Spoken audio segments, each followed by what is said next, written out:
Hey everyone, how's it going? Like Butter here, and it has been an extremely long time since I last did a vlog, so I thought today would be a really good time to do so because the game that I've been waiting over 3 years for is finally about to hit The Division. It is March 8th. This is going to be the most amazing game if it's what I think it is. Now, I want to talk about this a little bit because I've seen some of the content that's headed for The Division, and for some of you guys that may not know what The Division is about, I'm here to explain it to you. So, The Division is basically a third-person, open-world RPG-style looter shooter. Some people like to compare it to an MMO. It's not really an MMO. It's not like you're going to go out there, and see hundreds upon thousands of people running around you. But it does have a lot of MMO elements. They're going to have, weapon or item trading down the line, and it is a pretty big map, seeing that it is a pretty decent sized replica of New York City that this is going to be taking place. So the storyline basically goes, New York City breaks out in a really bad infection. We don't know too much about it. All we know is that it caused a lot of people to die, a lot of people to kind of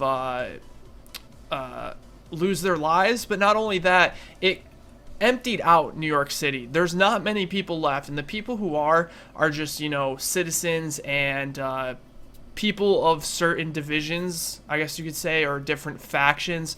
You're going to see a lot about this. There's a lot of different factions. Just to name a couple, the Cleaners, which are the guys that you probably see behind me at one point, where they're kind of flamethrowing everything, and they're in the gas masks and the fire suits. And then you have like the Division, and you have the Rikers and the Rioters. There's a bunch of different groups or gangs that kind of overrun New York City, and it's your job to kind of bring back order into New York City. And there's different styles of this game. Now you can go into the dark zone, which you're going to go against other people, be able to kill them for their loot.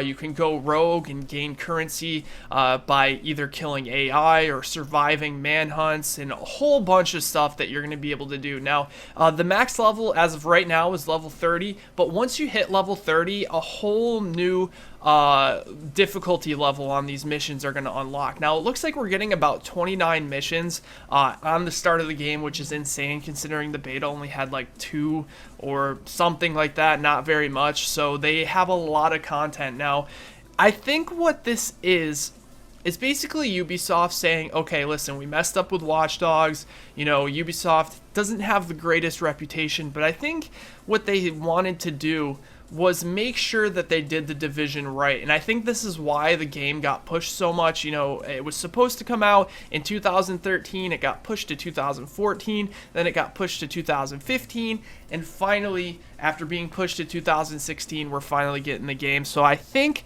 they just wanted to take their time. This has been, a 6-7 year cycle that they've been working on the game. I'm not sure if it's been that long, but it's been at least 5 years that they've been working on this game, and I think they really wanted to make sure they got it right. And what is this going to do for the gaming industry if it is what we think it is, and it has enough content, keeps everyone interested, and it's as fun as it looks and felt in the beta? Well, it's going to make these other companies that are making games step up and live by those standards that Ubisoft has set.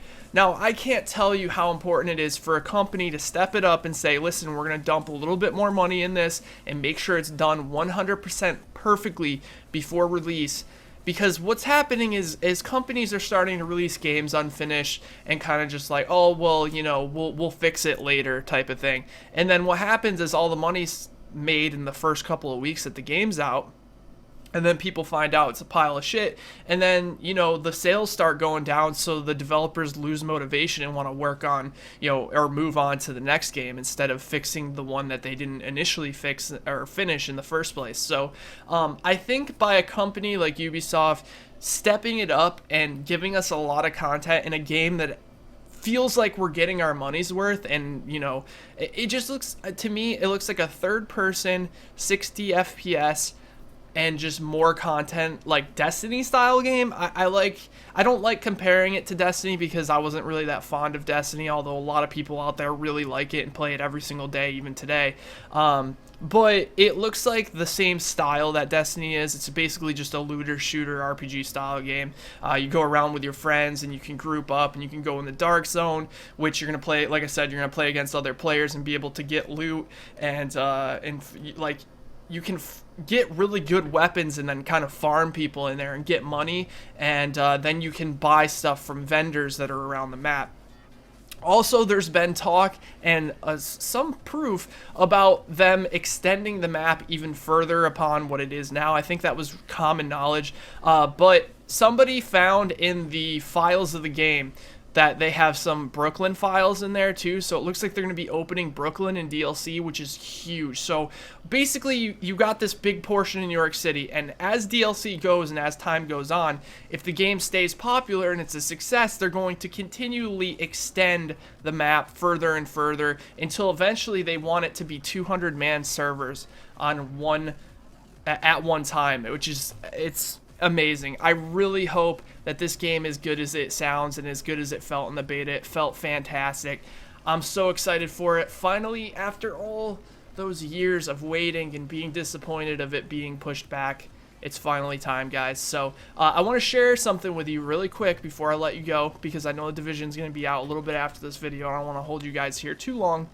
But I want to go over and show you guys the list of weapons that are in the Division. Now, a lot of people are concerned if the game's going to have enough content, myself included. And I want to show you the list of weapons that are on launch in the game. These are the weapons that are on launch.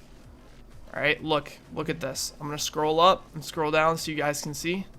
Look at how many weapons are in the game. Now, don't forget, there's also different variants and different types of these weapons as well. Like, you got high-end, some of the guns may be purple, blue, and they're all going to have different statistics as well, so you're going to see a lot of content on launch day. Now, we got to make sure that we have enough missions and that they continuously update it. Hopefully, they raise the level cap and even maybe give us some raids or something like that we can play after we're max level. I think this game is going to be fantastic. Let me know in the comment section below if you're excited. I'll be streaming tonight at 12 a.m. Eastern Time, which is about an hour or two after this is posted. Thanks for watching this video. Let me know what you think, and I'll talk to you guys next time. Take care, everybody.